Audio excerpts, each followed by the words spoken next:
দু পয়সার police officer, সে এসে আমাদের বলছে এক্ষুনি মিছিল ওঠান, এখানে সামনে হসপিটাল রয়েছে সাগর দত্ত, পেশেন্টদের গাড়ি আটকে যাচ্ছে। আমরা উত্তরে বলি কোনো পেশেন্টের গাড়ি আটকাচ্ছে না, আর আমরা আটকাবও না, কোনো মানুষের গাড়ি আমরা আটকাবো না, কিন্তু আমরা রুখে দেব বিজেপির সভাপতি শ্রমিক ভট্টাচার্যের গাড়ি। যে শ্রমিক ভট্টাচার্য বিবৃতি দিয়ে বলেছেন আজকের অভিষেক ব্যানার্জির ওপর হামলা এটা জনরোষ।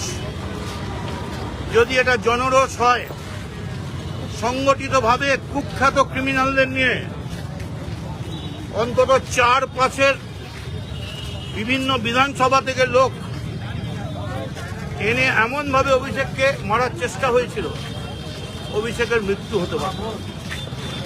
কিন্তু আমরা বলি সাবাস অভিষেক, মৃত্যুর মুখে সামনে দাঁড়িয়ে লড়াই করেছিস, কিন্তু মাথা নিচু করিসনি। আমরা 80 জন এমএলএ আছি, শ্রমিক ভট্টাচার্য খুব অহংকার, বলছেন জনরোষ। এই জনরোষ কবে দেখাবেন বলুন? জনরোষের টাইম দিন, ডেট বলুন। আমরা নিরস্ত্রভাবে যাব এবং মার খাবো, পাল্টা হাত চালাবো না। আমাদের বিধায়কদের মেরে পিটিয়ে ফেলে দিন।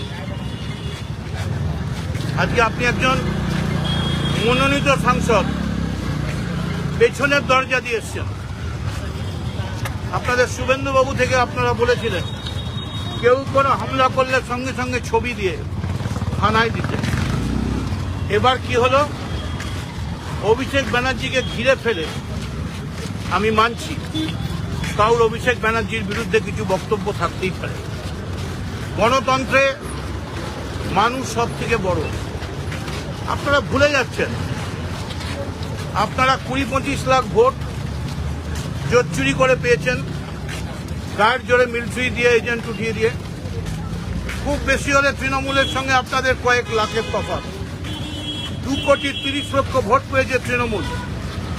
আপনারা ভুলে যাবেন না, এখনো তৃণমূল যে কোনো সময় একটা ব্রিগেড সংগঠিত করার ক্ষমতা রাখে। আমরা দেখলাম যে আমাদের এখন এখানে গাড়ি এসে গেছে বেলঘড়ি আড়েতে।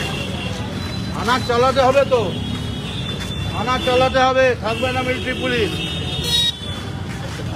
সঙ্গে সঙ্গে দেখলাম 2 ঘন্টা ধরে অভিষেক ব্যানার্জি মার খাচ্ছেন, এখন বলছেন কেন্দ্রীয় বাহিনী পাঠিয়েছি। বাহ, 2 ঘন্টায় তো যা করার করে দিলেন, 2 ঘন্টায় তো যা করার করে দিলেন। তারপর পুলিশ পাঠিয়ে নাটক দেখাচ্ছেন যে আপনারা রেস্কিউ করলেন। আর আমরা মিছিল করার 5 মিনিটের মধ্যে আপনাদের বাহিনী নেমে গেল, 5 মিনিটের মধ্যে। এবং তাদের ঔদ্ধত্য কি? প্লেন ড্রেসে মেয়েরা, আর আমাদের মিছিলে প্রচুর মহিলা ছিল। আপনাদের পুরো সিআরপিএফ, কেন্দ্রীয় বাহিনী, তারা গায়ের জোরে, প্র্যাকটিক্যালি গায়ের জোরে এবং ডান্ডা উঁচিয়ে তাড়া করে আমাদের প্রতিবাদ নষ্ট করার চেষ্টা করলেন।